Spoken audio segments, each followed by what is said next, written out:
Hi everyone, it's Lee again. Thank you for joining me in our Gathering Together videos. This is our last video of January, so our last day of our theme Imagination. And today I'm going to invite you to play a game with your family that is very simple. It's just creating a story together. So we can use our imaginations to write amazing fairy tales and fantasy worlds and even science fiction like aliens and all kinds of different other realities that are different from this world. But we can learn a lot of things about ourselves and about the human race by reading and creating those other worlds. So today I have a friend who is a famous friend at this point. I think many of you know him. Yeah, I would be surprised if you don't, because I've been like it in every video. Well, not every. Not every video, but Hippo has been in many videos, and here he is again. So we're going to play a create a story game. And do you want to start or should I start? You can start. Okay. Once upon a time, that's a good way to start, right? Yeah. Okay. Once upon a time, there was a village full of little creatures who had their whole own world. And what they didn't know was that their whole village was actually inside an electrical socket, inside a person's house. Your turn. And they lived there for a while. But one day, some big metal balls came jabbing into their home. And so they started running to the edge of their home. And they realized that it couldn't get any further. And so it was stopped right there. And they just sat there, and then it came out eventually. And they realized that it had crushed all of their homes. And they rebuilt it, and then they thought that they had to quickly think of an idea to make sure it wouldn't come back. Oh my gosh. So these big jabbing metal prongs kept ruining their little houses and their whole village. And these little creatures, by the way, were glowing blobs with little glowing heads and little glowing hands. And antenna. And what did they create, do you think, in their village? Like houses. Ooh, I think it's houses that have like round roofs and doors. Yeah, they liked circles. Yeah, and windows, round windows too. And everything glowed. It had its own electricity, even their bodies.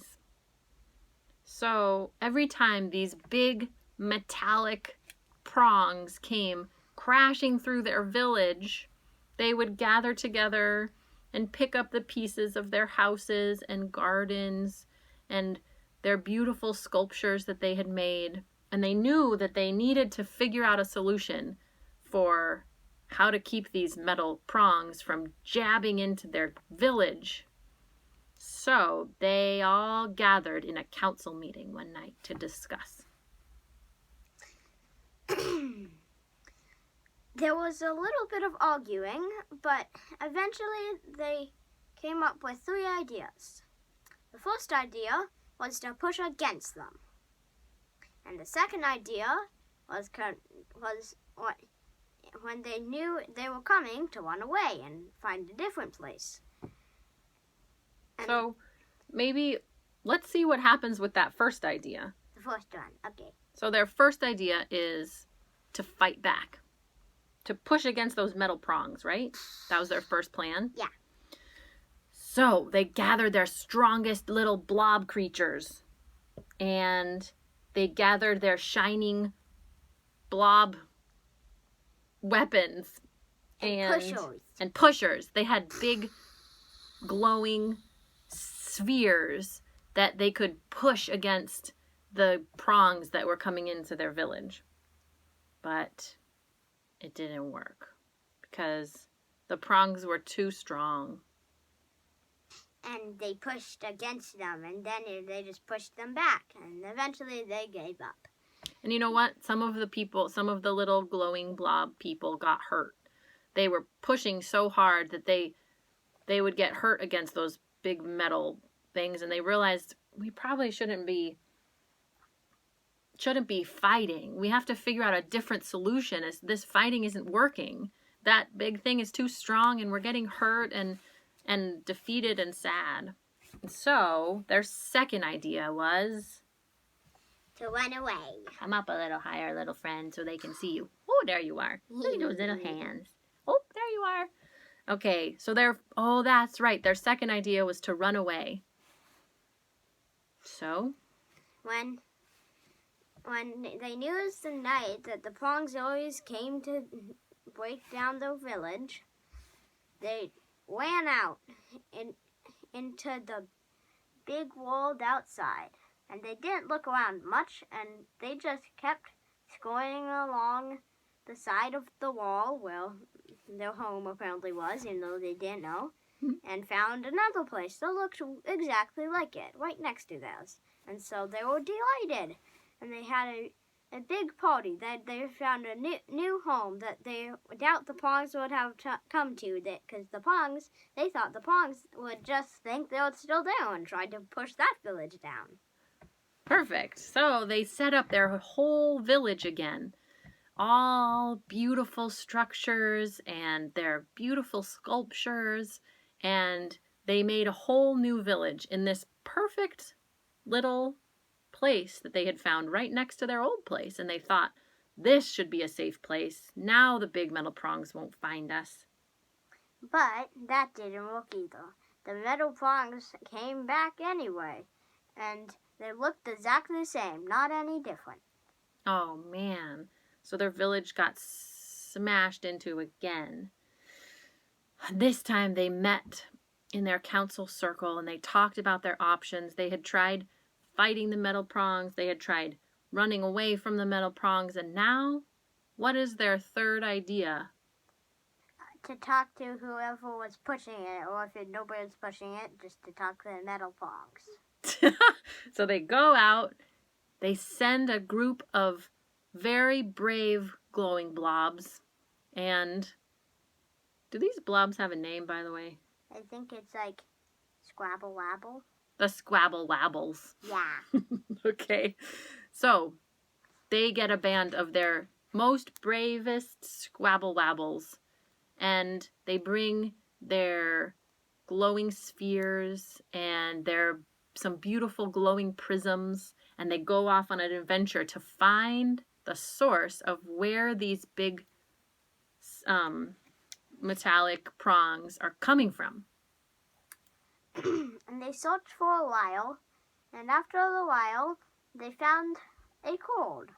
It was a black, thick thing, and they thought something must be attached to it. So they walked along for a little bit till they found a black, also black, same as the cord, back. And they peeled over the edge and saw the metal prongs. Aha, they said, we've found the source of the metal prongs. Now, who can we talk to ask them to stop slamming into our village? And they followed the cord back in the opposite direction of the metal prongs and found a long strip of plastic that they thought was plastic, but they weren't quite sure, and with other metal prongs sticking into it. What could this be?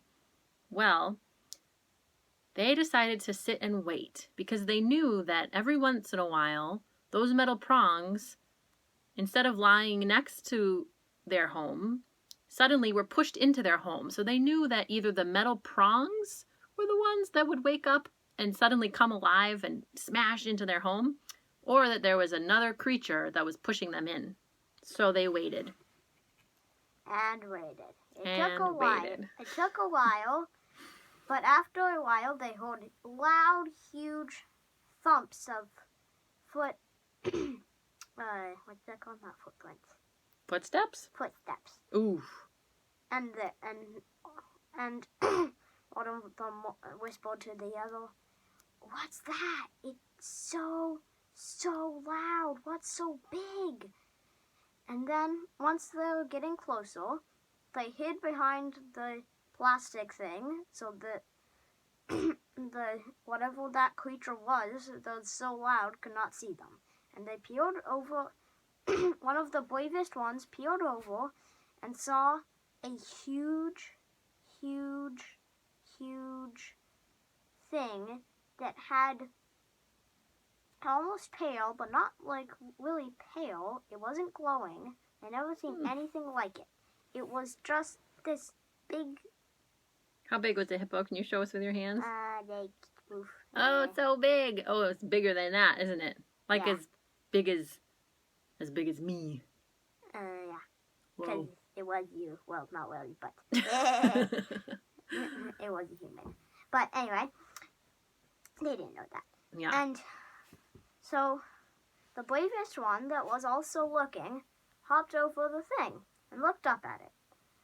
And at first it didn't notice. But then, once all of them had come out, it saw them and looked down and wondered what glowing blobs were doing in its home.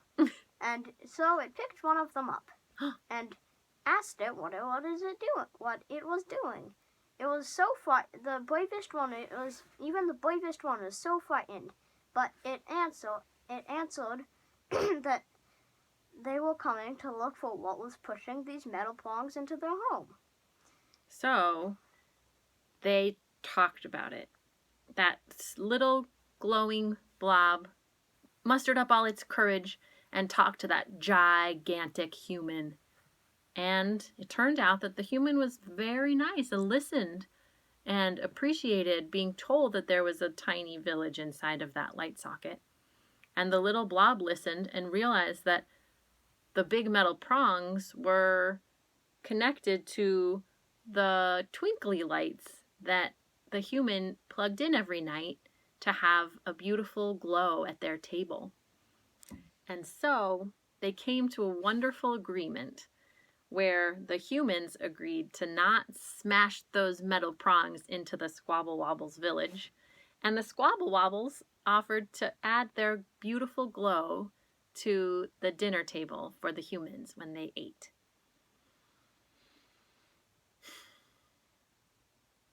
What do you think, Hippo? I don't know. That was a good story, though. I thought so too. We created an awesome story. Yeah. And I hope that we get to hear some of your stories and that you'll take time to tell stories together too. Yeah. It's really fun to just make something up together. I wonder what they'll be like. I know. Can I listen to some of them with you? Maybe if anybody sends us some. If you want to make a recording of your story and send it to us, we'd love to hear it. Yeah. You don't have to. It's fine if you don't want to. But anyway. Time to say goodbye. Bye. Bye, everybody. Thanks for watching.